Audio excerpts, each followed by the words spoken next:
दोस्तों, आज के इस वीडियो में हम बात करने वाले हैं पंचांग की। जी हाँ दोस्तों, आप जानते हैं कि पंचांग क्या है? वैसे तो पंचांग का अर्थ होता है 5 अंगों से। जी हाँ, जिसमें तिथि, वार, नक्षत्र, योग और करण आते हैं। लेकिन 5 बातों के अलावा अन्य बहुत सी बातें हैं जो पंचांग के अंतर्गत आती हैं। जैसे समय समय पर आकाशीय अथवा खगोलीय बातों की गणना का जो पूरा ब्यौरा देता है वो भी पंचांग के अंतर्गत आता है। राशि, ग्रह, नक्षत्र आदि की स्थिति का ब्यौरा भी इसी के अंतर्गत आता है। हर प्रकार का मुहूर्त पंचांग से देखा जा सकता है। इन सभी के अलावा जो बातें पंचांग के अंतर्गत आती हैं वो आज हम आपको इस वीडियो में बताने वाले हैं। मास अथवा माह। दोस्तों, हिंदू पद्धति में जिस मास अथवा माह की बात हम करते हैं वो चंद्र मास तथा सौर मास कहे जाते हैं, जो चंद्र की गति पर आधारित होते हैं और वो चांद्र मास कहलाए जाते हैं।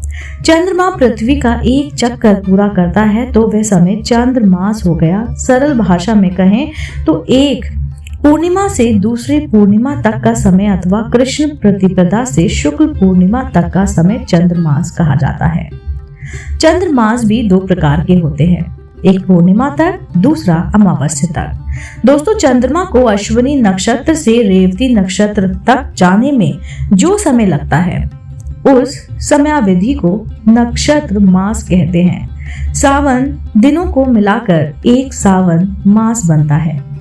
एक संक्रांति के दूसरे संक्रांति तक का जो भी समय होता है, अर्थात सूर्य जब तक राशि से दूसरी राशि में प्रवेश करता है, उस समयावधि को सौर मास कहते हैं। सौर मास की अवधि 30 से 31 दिन की होती है।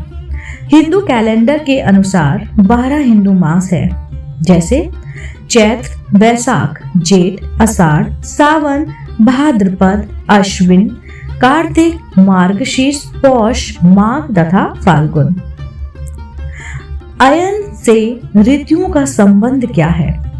दोस्तों, जब सूर्य मकर राशि से मिथुन राशि तक गोचर करते हैं तब कहा जाता है कि सूर्य को उत्तरायण कहा जाता है, और जब सूर्य कर्क राशि से धनु राशि तक गोचर करते हैं तब सूर्य को दक्षिणायन कहा जाता है। जो हिंदू ऋतुओं हैं उनका संबंध अयन से है। शिशिर, ऋषि ऋतु, बसंत ऋतु और ग्रीष्म ऋतु उत्तरायण काल में होती है। इस उत्तरायण समय को देवताओं का दिन कहा जाता है। वर्षा ऋतु, शरद ऋतु तथा हेमंत ऋतु दक्षिणायन काल में होती हैं और इस समय को देवताओं की रात्रि कहा जाता है। हिंदू ज्योतिष के अनुसार षोडश संस्कारों के लिए उत्तरायण काल को शुभ माना गया है। उपरोक्त जिन ऋतुओं का वर्णन किया गया था और किया गया है वो सूर्य के सायन गोचर के प्रत्येक 2 राशियों में किस प्रकार घटित होता है। जैसे सूर्य जब मकर और कुंभ राशि में होता है तब शिशिर अथवा शीत ऋतु होती है। मीन और मेष में जब सूर्य रहता है तब बसंत ऋतु होती है। वृष और मिथुन जब सूर्य का गोचर होता है तब ग्रीष्म ऋतु होती है। कर्क और सिंह में जब सूर्य रहता है तब वर्षा ऋतु होती है। कन्या और तुला में सूर्य के गोचर होने से शरद ऋतु रहती है। वृश्चिक और धनु राशि में सूर्य के होने पर हेमंत ऋतु रहती है। मलमास तथा 6 मास क्या है? जिस माह में कोई संक्रांति का ना हो उसे मलमास अथवा अधिक मास कहते हैं, और जिस माह में 2 संक्रांति पड़ती है उसे 6 मास कहते हैं। सौर मास तथा चंद्र मास का सामंजस्य बिठाने के लिए हर तीसरे वर्ष अधिक मास हो जाता है। 6 मास कभी कभी ही पड़ता है। योग क्या है इसका?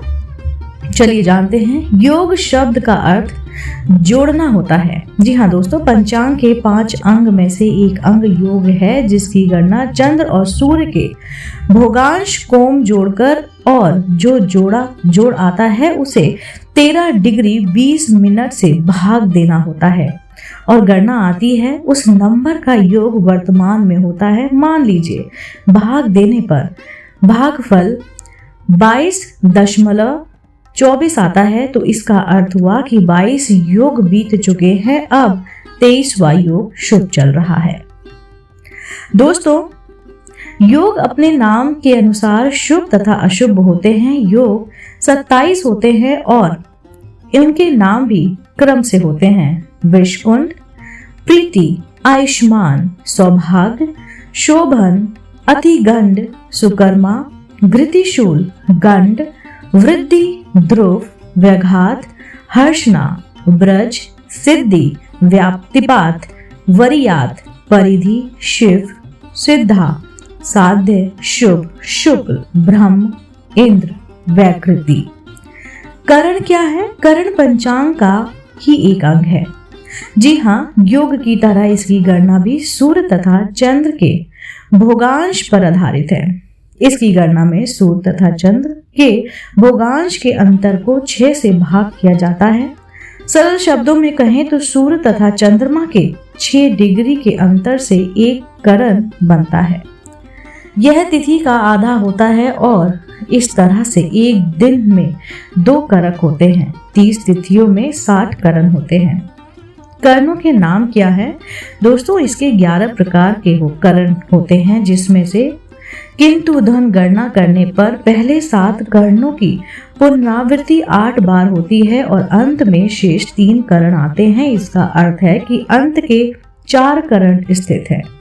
गणना तो किंतु ध्वन से शुरू होती है, लेकिन इसकी पुनरावृत्ति नहीं होती है।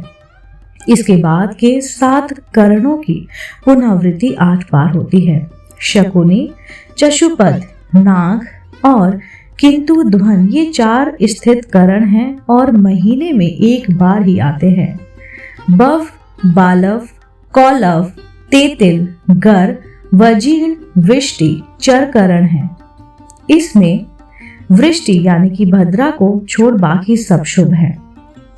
शुक्ल पक्ष की प्रतिपदा तिथि के पहले भाग के किंतु ध्वन करण होगा।